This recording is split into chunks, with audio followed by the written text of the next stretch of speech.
सबसे पहले आपको बताएं कि मुल्क भर में 2 माह बाद ट्रेन का पहिया चल पड़ा। लाहौर, कराची, पेशावर, कोयटा, मुल्तान, सियालकोट और जैकबाबाद से ट्रेन ऑपरेशन बहाल हो गया है। रेलवे स्टेशन पर कोरोना वायरस से बचाव के लिए एहतियाती तदाबीर इख्तियार की जा रही हैं।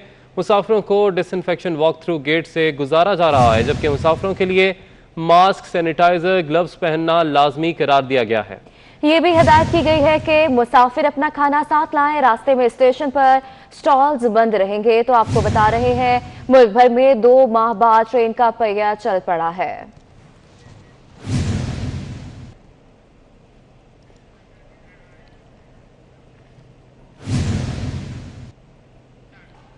2 माह बाद रेलवे ऑपरेशन बहाल कर दिया गया है। कराची से 11 ट्रेनें मुख्तलिफ शहरों के लिए रवाना होंगी। मजीद जानेंगे हमारे नुमाइंदे हबीब खान से, जो कि इस वक्त कैंट स्टेशन पर मौजूद हैं। अभी बताएगा क्या समा आप यहाँ देख रहे हैं? जी बिल्कुल, पाकिस्तान रेलवे की जानिब से आज से जो है वो मुल्क भर में रेलवे का ऑपरेशन जो है जुज़वी तौर पर बहाल किया गया है, जिसमें आज से कराची से जो है वो अंदरूनी मुल्क जाने वाली जो ट्रेन हैं उनका भी ऑपरेशन बहाल हुआ है। इस वक्त भी हम कैंट स्टेशन कराची पर मौजूद है। अब से कुछ देर बाद यहाँ से अवाम एक्सप्रेस जो है वो रवाना होनी है। मेरा कैमरामैन आपको अकब में दिखा सके तो रेलवे स्टेशन पर जो है वो शहरी इस वक्त आ चुके हैं। मुसाफिर अपनी जो ट्रेनों में सवार हो चुके हैं। ट्रेन यहाँ पर मौजूद है।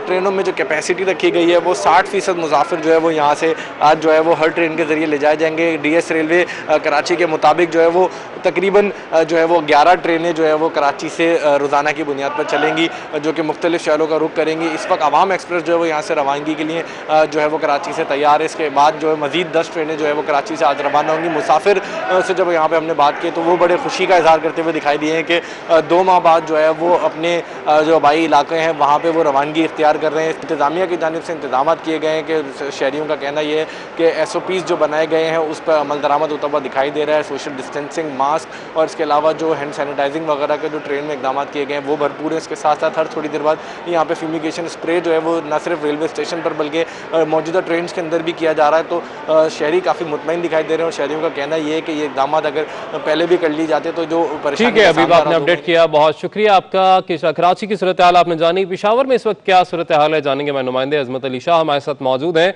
अजमत बताइएगा।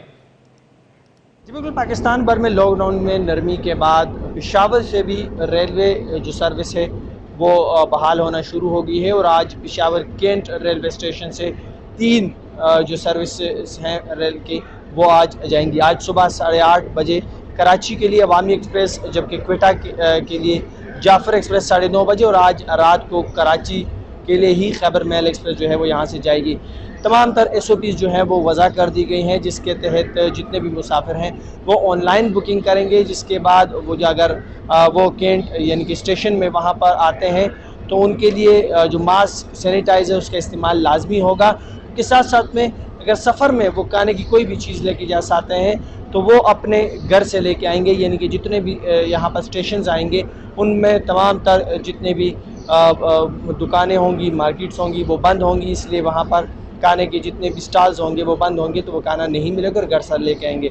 साथ साथ में सोशल डिस्टेंसिंग का काफ़ी ख्याल रखा गया है। यानी कि आप देख भी सकते हैं कि जो रेलवे स्टेशन हैं वहाँ पर एक ही बेंच पर एक ही फ़र्द जो है वो बैठ सकता है। साथ साथ में जो सीटें हैं उस पर भी सोशल डिस्टेंसिंग का ख्याल रखा गया है। सैनिटाइज़र का इस्तेमाल और मास्क का इस्तेमाल और दस्तानों का इस्तेमाल जो है वो लाजमी करार दिया है। जी ठीक है अजमत, आपने अपडेट किया, बहुत शुक्रिया आपका। लाहौर की सूरत हाल जानेंगे, हमारे नुमाइंदे सईद अहमद सईद हमारे साथ मौजूद हैं। सईद बताएगा कितनी बड़ी तादाद में मुसाफिर आज पहुंचे रेलवे स्टेशन? जी बिल्कुल, 56 दिन की बंदिश के बाद ट्रेन ऑपरेशन है वो आज से बहाल हो चुका है और हम इस वक्त लाहौर रेलवे स्टेशन पर मौजूद हैं, जहां पर आज 22 ट्रेनें हैं वो ऑपरेट की जाएंगी, जिनमें पेशावर, रावलपिंडी, कराची, कोयटा और मुल्तान से लाहौर आएंगी भी और यहाँ से वापस रवाना भी होंगी। लाहौर रेलवे डिवीज़न के डिवीज़नल ट्रांसपोर्टेशन ऑफिसर मौजूद हैं, इनसे बात करेंगे। हमारी 11 डाउन की ट्रेनें जो कराची, कोयटा और इस डायरेक्शन में जा रही हैं और इसी तरह आने वाली 11 ट्रेनें हैं, 22 ट्रेनें यानी आज यहाँ से स्टेशन से गुजरेंगी। और बाकी इंतजाम तो पैसेंजर्स के लिए जिस तरह आप देख सकते हैं कि हमने कोशिश की है, स्कैनिंग उनकी हो रही है, बगैर टिकट किसी को हम प्लेटफॉर्म पे नहीं आने दे रहे। उसके बाद पैसेंजर्स का टेम्परेचर चेक किया जा रहा है, उसके अलावा हैंड सैनिटाइज करके इंश्योर किया जा रहा है कि उनके पास मास्क हो, सारी चीज़ें हों। और उसके बाद ही उनको प्लेटफॉर्म पे आने दिया जा रहा है। सर शिकायत की जा रही है टिकटों का हसूल जो है वो मुश्किल हो गया है, हर बंदे के असेस में ऑनलाइन सिस्टम मौजूद नहीं, उसके लिए क्या इक़दाम उठा रहे हैं? असल में ये तो देखें आप, हर बंदे के मोबाइल में ये गैजेट, जिस बंदे के पास भी नेट है वहाँ पे ये अवेलेबल है। मेरे ख्याल में तो ये उसकी रिजर्वेशन ऑफिस जाने की बनस्बत ज़्यादा आसान निज़ाम है और बहुत इजी सा सिस्टम है, आप आसानी से कर सकते हैं। हाँ, एक प्रॉब्लम ज़रूर आ रहा है, चूँकि रश है और बहुत ज़्यादा लोग इसको एक्सेस कर रहे हैं तो सिस्टम बर्डन हो जाता है। लाहौर से जो SOPs पर अमल दरामद के साथ साथ जो मुसाफिरों की आमद और यहाँ से रवानगी का सिलसिला है वो जारी है। जी, बहुत शुक्रिया अपडेट करने के लिए। और अब आपको बताएं, गुजरांवाला में पाकिस्तान तहरीक इंसाफ की MPA शाहीन रजा कोरोना वायरस से दम तोड़ गई हैं। शाहीन रजा की 4 रोज कबल तबीयत खराब हुई, उन्हें DHQ शिफ्ट किया गया और वेंटिलेटर पर मुंतकिल किया गया था। हालत मजीद बिगड़ने पर म्यू अस्पताल लाहौर मुंतकिल किया गया, जहां वो आज दम तोड़ गई हैं। अफसोसनाक खबर से आपको अपडेट कर रहे हैं। गुजरांवाला में पाकिस्तान तहरीक इंसाफ की MPA शाहीन रजा कोरोना वायरस से दम तोड़ गई हैं। शाहीन रजा की 4 रोज कबल तबीयत खराब हुई, उन्हें DHQ शिफ्ट किया गया और वेंटिलेटर पर मुंतकिल किया गया। हालत मजीद बिगड़ने पर म्यू अस्पताल लाहौर मुंतकिल किया गया।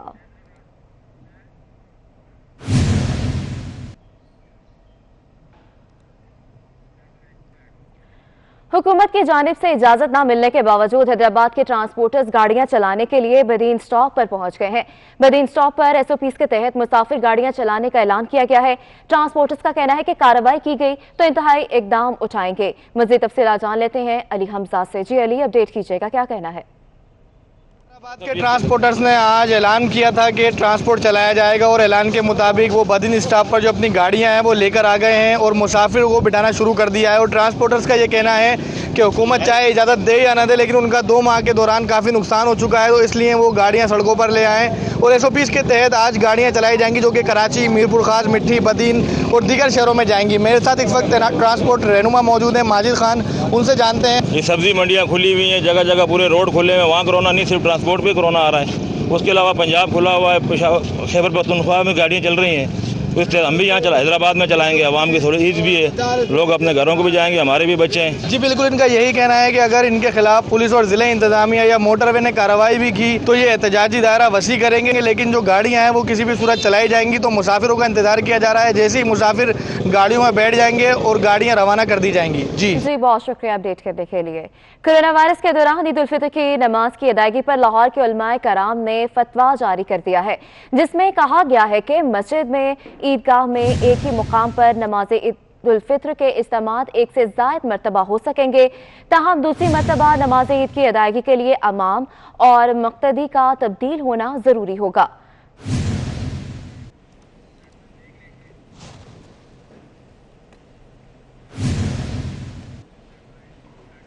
बल्दिया उज़्मा कराची के लांडी कार्डियक इमरजेंसी अस्पताल में 10 अफराद में कोरोना वायरस की तस्दीक के बाद अस्पताल को मुकम्मल तौर पर बंद कर दिया गया है। इस वक्त मुलाजमीन और उनके अहले खाना के टेस्ट किए जा रहे हैं। मजीद बता रहे हैं नुमाइंदे इरफान अब्बासी। जी इरफान। जी बिल्कुल, ये बल्दिया उज़्मा कराची का लाडी कार्डियक इमरजेंसी है जो मुकम्मल तौर पर बंद कर दिया गया है। और मुकम्मल तौर पर जो बंद करने की वजह है वो कोरोना वायरस है। यहाँ पर तकरीबन 8 लोगों के अंदर जो है वो तस्दीक हुई थी कोरोना की, जबकि 2 जो मरीज़ थे वो मुश्तबा हैं। इस तरीके से 10 अफराद जो हैं वो उनको फौरी तौर पर आइसोलेट कर दिया गया है, जबकि जो दीगर स्टाफ है इस वक्त उनका यहाँ पर टेस्ट किया जा रहा है कि खुदा न खास्ता जो दीगर स्टाफ है या उनकी जो फैमिलीज़ है कहीं उनके अंदर तो कोरोना वायरस की कोई अलामत मौजूद नहीं है। इस तमाम तर सूरत हाल के पेश नज़र ये जो है वो यहाँ पर इसको बंद किया गया। और मेरा कैमरामैन जिस तरीके से दिखाएगा कि ये मेन गेट है जो लाडी कार्डियक इमरजेंसी का, इसको मुकम्मल तौर पर बंद कर दिया गया है, सील कर दिया गया है। और 2 रोज़ पहले यहाँ पर फ्यूमिगेशन भी की गई थी, टीम यहाँ पर पहुंची थी जिसने स्प्रे किया। ठीक है, बहुत शुक्रिया इरफान, आपने अपडेट किया। कोरोना वायरस के बायस जनूबी एशिया के ममालिक में हलाकतों की तादाद मगरबी ममालिक की निस्बत कम है। अमरीकी यूनिवर्सिटी के आदादशुमार से मुतालिक रिपोर्ट सामने आई है। रिपोर्ट के मुताबिक तरक्की याफ्ता ममालिक में मई के आगाज़ में मजमूई हलाकतों में से 90% हलाकतें कोरोना वायरस के बायस हुई।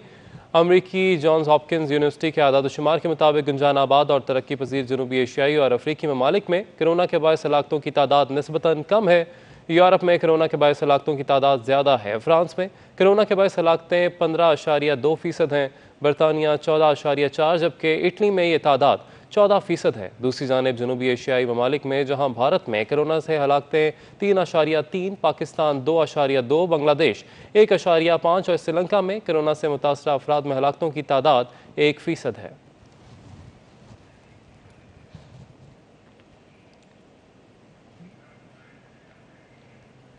लाहौर के सनतकारों और ताजरों ने जुम्मे और हफ्ते को बैंक खोलने का मुतालबा कर दिया। Regional chairman FPCCI doctor Arshad का कहना है कि मौजूदा हालात में बैंकों को इतनी छुट्टियां देना समझ से बाहर है। हुकूमत और स्टेट बैंक को चाहिए कि जुम्मे और हफ्ते को बैंक खोलने के अहकामात जारी करें। लॉजिकल बात है कि जो मुल्क हफ्ते की छुट्टी कर रहे हैं वहां सारा काम उनका बंद होता है हफ्ते को। पाकिस्तान का तो 90% काम सैटरडे को हो रहा होता है। मार्केटें खुली होती हैं, दुकानें खुली होती हैं, सिवाय 4 बड़े शहरों के सारे शहर जो है वो हफ्ते को सैटरडे को खुले होते हैं। तो मेरे ख्याल में एक तो ये जो छुट्टियां ज्यादा की गई है बहुत ज्यादती है। इसमें देखें बात यह है कि ये बैंकों के तो बड़े हक में ना, उनको तो आराम का इतने 4-5 दिन का नफा भी मिल गया, अपने बोरवर्स का पैसा स्टक हो गया। अगर बोरवर ने या जो उनके जो ट्रेड वालों ने अगर पैसा निकालना है वो भी वहां पड़ा रह गया। जो मोबाइल मनी होती है वो 6 दिन के लिए 7 दिन के लिए ब्लॉक हो गई। बैंकों को तो मैंने यहां तक एक दफा कैलकुलेट किया हुआ है कि जो 52 छुट्टियां सैटरडे की जाती हैं वो बंद करनी चाहिए। इसका अरबों रुपए का बैंकों को एक एडिशनल मार्कअप की शक्ल में जा रहा है। और हमारी जो इकोनॉमिकल एक्टिविटी है इसके लिए मैं बार बार रिक्वेस्ट करता हूं, मैं अपने प्राइम मिनिस्टर साहब को ये दरख्वास्त करूंगा कि हफ्ते की छुट्टी जब तक हमारे इक्तिसादी हालात मुल्क के अच्छे नहीं होते, हफ्ते की छुट्टी बैंकों की नहीं होनी चाहिए। रहीम यार खान के ताजरों ने बैंकों को हफ्ते और इतवार को खोलने का मुतालबा कर दिया है। ताजरों का कहना है कि बैंकों के औकात कार इतने कम हैं कि SOPs पर अमल दरामद ही वक्त गुजर जाता है और ATM पर भी काम नहीं हो पा रहा। तो आपको बता रहे हैं कि रहीम यार खान के ताजरों ने बैंकों को हफ्ते और इतवार को खोलने का मुतालबा कर दिया है। मजीद तफसीलात जान लेते हैं आसिम सदीक से। जी आसिम, अपडेट कीजिएगा। जी, सुप्रीम कोर्ट ऑफ पाकिस्तान के अहकामात के बाद तमाम तजारती मराकज़ दुकानें हफ्ता और इतवार को भी खुलेंगी। तो इनके साथ ताजरों के जो मसाइल सबसे ज़्यादा जुड़े वो बैंकों के साथ हैं, क्योंकि पैसों का लेन देन हो, पैसे भिजवाने हो, मुलाजमिन की तनख्वाहें हो, ये सब बैंकों के साथ जुड़ा हुआ है। ताजरों की तरफ से मुतालबा किया जा रहा है रहीम यार खान के ताजरों की तरफ से कि बैंकों को भी हफ्ता और इतवार को खोला जाए, जिस तरह तमाम तजारती मराकज़ को खोला जा रहा है, क्योंकि ताजरों के जो काम सबसे ज़्यादा जुड़े होते हैं वो बैंकों के साथ हैं और बैंकों के औकात कार इंतहाई कम है। 1 बजे तक टाइम को मुकर्रर किया गया है और बैंकों में दाखिल होने के लिए जो SOPs मुकर्रर हैं उसके वो SOPs पूरे करते हुए बैंकों का वक्त गुजर जाता है। उनकी तरफ से मुतालबा है कि हफ्ता और इतवार को बैंकों को खोला जा सके ताकि मुलाजमीन की तनख्वाहें दी जा सके, या सामान मंगवाने के हवाले से जो पैसे कारोबारी लेन देन किया जा रहा है बैंकों के जरिए उसको किया जा सके। बैंकों से जुड़े हुए मसाइल हैं वो अभी तक नहीं हो पा रहे। उनकी तरफ से मुतालबा किया जा रहा है कि बैंकों को हफ्ता और इतवार को भी खोला जाए और इसके साथ साथ इनके औकात कार को भी बढ़ाया जाए। जी बहुत शुक्रिया अपडेट करने के लिए। सरकारी और निजी बैंक खोलने का कल आखिरी रोज है। सरकारी तौर पर ईद की छुट्टियों के बायस बैंक जुम्मा से बुध तक बंद रहेंगे। छुट्टियों के बायस बैंकों में लोगों का काफी रश दिखाई दे रहा है। मजीद तफसीलात जान लेते हैं हसन अली से। जी हसन, अपडेट कीजिएगा। जी बिल्कुल, वफाकी हुकूमत की जानिब से जो ईद की छुट्टियां हैं वो जुमे के रोज़ से शुरू हो जाएंगी, जिसके बायस जो बैंक हैं वो भी बंद कर दिए जाएंगे। इस हवाले से स्टेट बैंक ने अहकाम जो है वो जारी कर दिए हैं कि बैंक जो है वो जुमे से लेकर और बुध तक बंद रहेंगे, जिसकी वजह से जो शहरी हैं वो इस वक्त परेशानी का शिकार दिखाई देते हैं। शहरियों का यही कहना है कि हुकूमत को चाहिए कि वो ईद से कबल यानी कि जुमा और हफ्ता जो है वो बैंक खोले, ताकि जो बैंकिंग के हवाले से लोगों के मसाइल हैं वो हल हो सके। इसी वाले से मजीद बात करेंगे। यहाँ पे मेरे शहरी जो मौजूद है। मंगा मंडी से यहाँ आया हूँ, 1.5 घंटे का इधर सफर है। अभी 1.5 घंटा मुझे इधर लगना, मैंने 2 बजे ड्यूटी भी करनी। आगे से कहते हैं कि जुमा हफ्ता फिर बंद रहेगा, आगे से फिर छुट्टियां भी आ रही हैं। हुकूमत को चाहिए कि वो जुमा और हफ्ता को बैंक खुला रखे और 10 बजे की बजाय उनको चाहिए कि भी 8 बजे खोले रमजान शरीफ में। यहाँ पे शहरी जो है मौजूद थे, उनका ये कहना था कि हुकूमत को चाहिए कि वो बैंक जो है वो जुमा और हफ्ते को भी खोले। यहाँ पे जबकि मुल्तान के ताजरों का भी यही मुतालबा है कि जुमा और हफ्ते के बैंक खुले रखे जाएं। दूसरी जानिब निजी अदारों के मुलाजमीन का भी यही कहना है कि जुमा और हफ्ते की तनख्वाहें ट्रांसफर होना है। अगर बैंक बंद हुए तो बगैर तनख्वाह ईद गुजरेगी। इसी हवाले से मजीद तफसीलात जाने थे इकबाल सादिक से। जी इकबाल, अपडेट कीजिएगा।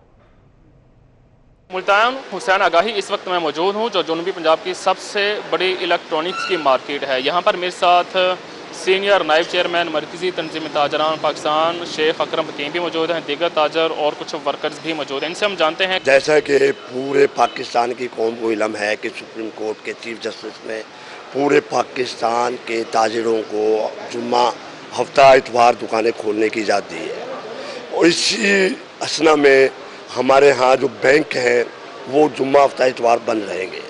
तो मैं हुकूमत पाकिस्तान से मुतालबा करूँगा कि वो जुम्मा हफ्ता इतवार को जुम्मा हफ्ता को बैंक खोलें, चूँकि हमने कंपनीज को पैसे देने होते हैं और हमने सेलमैन और वर्करों को पैसे देने होते हैं, इसलिए मैं हुकूमत पाकिस्तान से मुतालबा करूँगा कि वो जुम्मा और हफ्ते को बैंक खोलें। जी बिल्कुल, मुतालबा कर रहे हैं कि जुम्मे और हफ्ते को बैंक्स खोले जाएं। ठीक है, बहुत शुक्रिया, आप हमें अपडेट कर रहे थे। अभी आपको बराह रास्त ले चलेंगे। वफाकी वज़ीर तालीम शफकत महमूद इस वक्त तकरीब से खिताब कर रहे हैं। गवर्नमेंट की हैं, जो प्राइवेट की हैं, सब ने मिल के इसको किया। तो ये एक बड़ी एक खूबसूरत मिसाल है एक जॉइंट कोलैबोरेशन की, जिसमें हम सब ने मिल के एक चैलेंज का जो है वो मुकाबला किया, और उसको देखा भी ऐसे जाना चाहिए। सिर्फ ये मिनिस्ट्री ऑफ एजुकेशन नहीं है, ये सब का हमारा एक मुश्तरका एफर्ट है टू मीट ए मुश्तरका जो चैलेंज है उसको नबूर्द आज़मा होने के लिए, तो उसको देखना भी इस तरह चाहिए। तो मैं एक दफ़ा फिर आप सबका बहुत मशकूर हूँ। वज़ीर तालीम शफकत महमूद से खिताब कर रहे थे। आगे बढ़ेंगे, आपको बताएं कि लॉकडाउन के बाद इस्लामाबाद में बैंकों की बेशतर ब्रांचेस बंद पड़ी हैं, जो खुली हैं उन पर आवाम का बहुत रश देखा जा रहा है। सारिफीन का कहना है कि बैंक जुम्मा और हफ्ते को भी खोले जाएं। तो आपको अपडेट कर रहे हैं अहम खबर से। लॉकडाउन के बायस इस्लामाबाद में बैंकों की बेशतर ब्रांचेस बंद पड़ी हैं, जो खुली हैं उन पर आवाम का बहुत ज़्यादा रश देखा जा रहा है। मज़ीद तफसीलात जान लेते हैं वकास अजीम से। जी वकास, बताइएगा। जी, लॉकडाउन के बाद वफाकी दौरान हुकूमत इस्लामाबाद के जो मुतादिद बैंक्स हैं वो अब खुल चुके हैं, और यहाँ पर जो कोरोना वायरस से बचने के लिए SOPs जारी किए गए हैं, उनके ऊपर अमल दरामद भी किया जा रहा है। लेकिन जो बैंक सार्फिन है उनका इस वक्त बहुत ज़्यादा रश दिखाई दे रहा है, क्योंकि बहुत सारे ऐसे बैंक्स हैं जो कि इस वक्त भी बंद हैं, क्योंकि स्टेट बैंक ऑफ पाकिस्तान की तरफ से जो हिदायत जारी की गई हैं उनके मुताबिक जो बड़ी बड़ी बैंक्स हैं, बड़ी बड़ी ब्रांचेज़ हैं, सिर्फ उनको खोलने के लिए इजाज़त दी गई है, और उनके ऊपर SOPs के ऊपर भी मुकम्मल अमल दरामद कराने का कहा गया है। इस वक्त इस्लामाबाद के बैंक्स के बाहर बहुत ज़्यादा रश दिखाई दे रहा है, क्योंकि सारिफीन का ये कहना है कि अब ईद उल फित्र की जो छुट्टियां हैं उनमें सिर्फ और सिर्फ एक दिन बाकी रह गया है, क्योंकि 22 से लेकर 27 मई तक जो है वो ईद उल फित्र की छुट्टियां रहेंगी, और इस दौरान तमाम जो बैंक्स हैं वो बंद रहेंगे। सारिफीन को इस वक्त बहुत ज़्यादा मुश्किलात का सामना करना पड़ रहा है, और उनका ये कहना है कि ईद के मौका पर उन्होंने पैसे भेजने होते हैं, पैसे आने होते हैं, और भी बहुत सारी जो कारोबारी सरगर्मियाँ हैं वो करनी होती हैं। इसलिए जुमा और हफ्ते को कम से कम जो बैंक्स हैं वो खोले जाए। SOPs के ऊपर तो इस वक्त मुकम्मल अमल दरामद हो रहा है, लेकिन इनकी मुश्किलात को हल करने के लिए बैंकों की बहुत शुक्रिया, आपने अपडेट किया। सीरीन एयरलाइंस ने कोरोना वायरस से बचाव के CAA के कवानीन के मुताबिक परवाज़ों का सिलसिला बहाल कर दिया है। पाकिस्तान में अंदरून मुल्क परवाज़ों का आगाज़ 16 मई से हुआ, जबकि सीरीन एयर पाकिस्तान के वाहिद निजी एयरलाइंस है जिसने CAA के तयन करदा कोविड-19 कवानीन ज़ाब्ता के मुताबिक परवाज़ों का सिलसिला बहाल किया। इस वक्त सीरीन एयर कराची, लाहौर, इस्लामाबाद, पेशावर और कोयटा से परवाजें ऑपरेट कर रही है। मुसाफिरों को फ्री सैनिटाइजर्स और मास्क फराहम किए जा रहे हैं, और हर परवाज से पहले जहाज को मुकम्मल तौर पर डिसइंफेक्ट किया जाता है।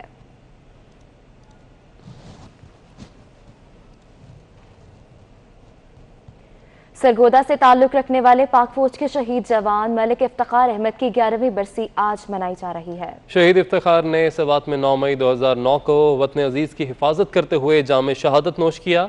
मजीद बता रहे नुमाइंदे सैयद जवार हुसैन काज़मी। जी जवार। बिल्कुल, हम इस वक्त मौजूद हैं पाक आर्मी के शहीद जवान इफ्तिखार शहीद के घर। इफ्तिखार शहीद ने वतन अजीज की खिदमत करते हुए सवात के मुकाम पर दहशतगर्दों से लड़ते हुए जाम शहादत नोश किया। पाक आर्मी के जवान दुश्मनों का मुकाबला ऐसे करते हैं कि इनके हर वार को नेस्तो नाबूद कर देते हैं। इस वक्त शहीद के वालिदैन मेरे साथ मौजूद हैं। शहीद की बरसी मनाई जा रही है। शहीद की वालदा से बात करते हैं कि वो इस हवाले से क्या कहेंगी। जी, इफ्तिखार शहीद उस दी के मैं वालदा हूँ। इफ्तिखार चाहता ही कि मैं शहीद हो जावा, मैं शाता शामिल हो जावा। वो दुआ कराइंदा ही साढ़े को जी, और जड़ा ना अपना बड़ी खुशी ना शहीद होया। जी बिल्कुल, आपने देखा शहीद इफ्तिखार की वालदा मेरे साथ मौजूद थी, जिनका कहना ये था कि मुझे फ़ख्र है कि मैं एक शहीद की माँ हूँ और शहीद अक्सर मुझसे दुआएं करवाता था कि अल्लाह पाक मुझे शहादत के रुतबे पे फाइज करे, और अल्लाह ने उसकी ये सुनी और आज शहीद की बरसी मनाई जा रही है। पाक फौज जिंदाबाद, शहीद इफ्तिखार जिंदाबाद। जी बहुत शुक्रिया। तलागंज के बहादुर सपूत लांस नायक मोहम्मद अनवर की आज 16वीं बरसी है। लांस नायक मोहम्मद अनवर ने 2004 को गिलगित बल्तिस्तान के मुकाम पर वतन का दिफा करते हुए शहादत पाई। मजीद जानेंगे, हमारे नुमाइंदे अरशद हमारे साथ मौजूद हैं। अरशद, आगाह कीजिएगा। पाक वतन के लिए कुर्बान होने वाले पाक आर्मी के नौजवानों को कौम का सलाम। तलागंज के महला सैदपुर के बहादुर सपूत लांस नायक मोहम्मद अनवर 2004 को गिलगित बल्तिस्तान के मकाम पर वतन के लिए जामे शहादत नोश किया। आज उनकी 16वीं बरसी नहत अकीदत और इतराम के साथ मनाई जा रही है। मेरे साथ मौजूद हैं उनके साहबजादे। जी उनसे पूछते हैं। मेरे अबू बहुत नहायत अच्छे बहादुर सिपाही थे, अल्लाह पाक उन्हें जन्नत दे। शहादत हर किसी को नसीब नहीं होती, बस किस्मत की बात होती है। हमें फ़ख्र है कि हम एक शहीद के बेटे हैं, और अगर हमारी भी इस मुल्क को ज़रूरत पड़ी तो हम अपने दिलो जान से हाजिर हैं। जी इनका कहना है कि हमें अपने वालिद की शहादत पर फ़ख्र है। अगर वतन को हमारी जान की भी ज़रूरत हुई तो हमारी जान भी हाजिर है। जी FIA ने चीनी स्कैंडल फोरेंसिक ऑडिट मुकम्मल कर लिया है। ऑडिट के मुताबिक शुगर मिल्स मालिकान ने चीनी के साथ साथ गन्ने से बनने वाली दीगर मसनूआत से भी अरबों रुपए कमाए। तो आपको अपडेट कर रहे हैं, आपको बताते चलें FIA ने चीनी स्कैंडल का फोरेंसिक ऑडिट मुकम्मल कर लिया है। ऑडिट के मुताबिक शुगर मिल्स मालिकान ने चीनी के साथ साथ गन्ने से बनने वाली दीगर मसनूआत से भी अरबों रुपए कमाए हैं। आपको अहम खबर से अपडेट कर रहे हैं, आपको बताएं FIA ने चीनी स्कैंडल का फोरेंसिक ऑडिट मुकम्मल कर लिया है।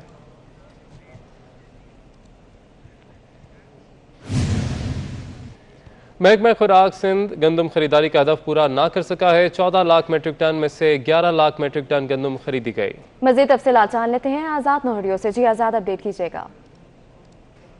बिल्कुल, सिंध हुकूमत रवां साल गंदम खरीदारी का टारगेट 14 लाख मीट्रिक टन पूरा न कर सकी। गंदम खरीदारी की सीज़न जो है वो 15 मई को जो टारगेट था सिंध हुकूमत का वो ख़त्म हो चुकी है। उसके बाद में चीफ सेक्रेटरी सिंध ने तमाम जो ज़िला इंतज़ामिया है उनको अहकाम जारी किए थे कि 3 रोज़ के अंदर गंदम खरीदारी का टारगेट पूरा किया जाए। वो जो है मोहलत भी ख़त्म हो चुकी है। इस लिहाज से सिंध हुकूमत अब तक जो है मजमूई तौर पर 11 लाख मीट्रिक टन यानी 75% जो टारगेट मुकर करता है उस लिहाज से खरीद कर सकी है, और 25% गंदम जो है गंदम खरीदारी नहीं की जा सकी है। इस लिहाज से इस रवां साल जो है गंदम खरीदारी का ना सिर्फ टारगेट पूरा हो चुका है, इस लिहाज से जो है आटे का बोरहान भी पैदा होने का खदशा है, जो सिंध हुकूमत के लिए बड़ा चैलेंज बनता हुआ जा रहा है। लेकिन इस हवाले से चीफ सेक्रेटरी सिंध और महकमा खुराक के दरमियान जो है इस हवाले से हिकमत अमली बनाई गई थी, वो हिकमत अमली पर भी अमल दरामद नहीं हो सका है। इसके ज़िम्मेदार जो है महकमा खुराक ने जो मुकामी ज़िला इंतज़ामिया है या महकमा खुराक के अफसरान ने उनको करार दिया है, लेकिन उनके खिलाफ किसी किस्म की कोई कार्रवाई नहीं की जा सकी है। जी बहुत शुक्रिया अपडेट करने के लिए। और अब आपको बताएं, खुशाब के हाफिज नूर मोहम्मद दुनिया के मौमर तरीन शख्स होने के दावेदार हैं। हाफिज नूर मोहम्मद की उम्र 128 साल है। उनका कहना है कि दुनिया में रिकॉर्ड 117 साल का उम्र है। आपको अपडेट कर रहे हैं, आपको बताएं खुशाब के हाफिज नूर मोहम्मद दुनिया के मौमर तरीन शख्स होने के दावेदार हैं। हाफिज नूर मोहम्मद की उम्र 128 साल है।